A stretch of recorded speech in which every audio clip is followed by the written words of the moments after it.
Hello everyone, welcome back to Fight Tonight channel. Friends, before starting to watch this video, I would like to ask you to subscribe to my channel. The WBO World Super Lightweight Champion was linked with a fight against the knockout artist. Teofimo Lopez has breathed a new life into his career after he beat Josh Taylor to be crowned the WBO World Super Lightweight Champion early this year. Lopez explains why fight with Gervonta failed to happen. Now, a world champion once more, Lopez will look to dominate the sport after his first attempt as a unified champion at lightweight, following a shock loss to George Kambosos Jr. One name which has been linked with facing Lopez is Gervonta, one of the biggest stars in boxing today, who reinforced his credential after beating Ryan Garcia in April. Lopez spoke to Pro Box TV about the negotiations for a fight with Davies and claimed that the Lakers management would prefer their fighter to face B-level opponents. The reason why the Gervonta fight won't happen is obviously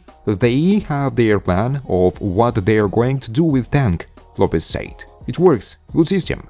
He doesn't have to go above the B level, he doesn't have to go below the B level, he stays right there. When it comes to who Lopez could face next, one option could be to take on the winner of Devin Haney vs Regis Prograis, who meet on December 9 in San Francisco live on DAZN and DAZN pay-per-view. Chris Colbert would fight with Gervonta. Fighting actor Ryan Garcia was supposed to be one of his proudest moments, a stepping stone if you will, to bigger and better fights. All that Chris Colbert had to do was to take care of business against his late replacement opponent, and he would be guaranteed a world title shot. Unfortunately for Colbert, things don't always go according to plan. It was a night that the 27-year-old would love to forget as Garcia dominated the New Yorker over the course of 12 rounds. It may have been a setback, but Colbert didn't allow his upset loss to keep him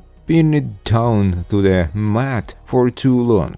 Roughly a year later, he ditched the 130-pound division and took on Jose Valenzuela. After picking up the much-needed win, rumors surfaced that Colbert could be next in line to face Gervonta. Colbert told revealed that those reports were erroneous. However, if Davies just so happened to knock on his door looking for a fight, Colbert admitted that he would have no problem taking him up on the offer. "Yeah, for sure," said Colbert on the BBC podcast when asked if he would be down to fight Davies. Ironically enough, Davies did what Colbert couldn't. He violently stopped Garcia in January earlier this year on pay-per-view. Colbert wasn't completely surprised by the outcome. He isn't too impressed with the skills that Garcia brings to the table and chalked up his loss to him as nothing more than a bad day at the office. A rematch with Garcia is something he eventually wants. He also wants to get his hands on anyone who is considered a great fighter, either in or around his weight class. Colbert's thinking is simple. Winning titles is a salient, but fighting the best of the best, regardless of the outcome, is something he wants to be known for. "I want to be known as that one fighter out of the bunch that is willing to fight anybody. I don't duck and dodge no fights." Regis Prograis says Devin Haney doesn't have punch resistance. Predict stoppage win.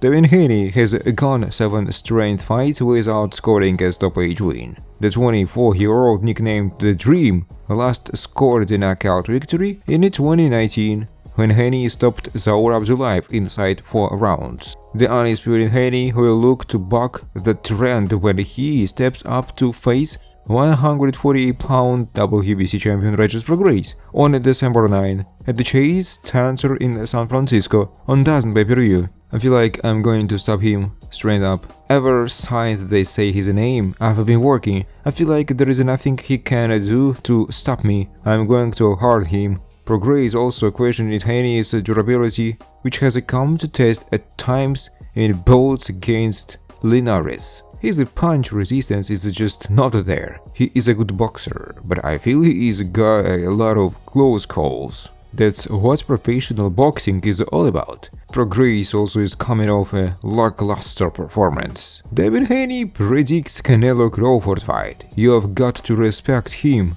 Thanks for watching, guys. If you like this video, please subscribe to my YouTube channel.